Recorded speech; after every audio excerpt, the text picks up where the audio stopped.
Chris! Nandito po si Chris ngayon sa McDo Capas. Ayan po si Chris, McDo Capas. Puro ka na lang McDo. Wala ka lang ibang gustong ulam, Chris. Puro McDo. Na. Grabe. Puro na lang McDo si Chris. Anong order mo? Ha? Anong order mo? Bahala ka. Tara na, uwi na tayo. Dito po kami sa McDo Capas Tarlac. Ayan po. Dito po yung junction. Tabi po ng Wendy's 7-Eleven.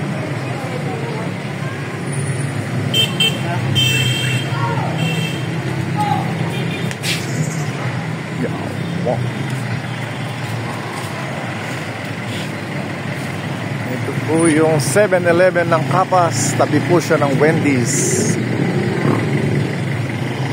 Easy po yung mga sasakyan, no? Wow, ayan po ang McDo Capas.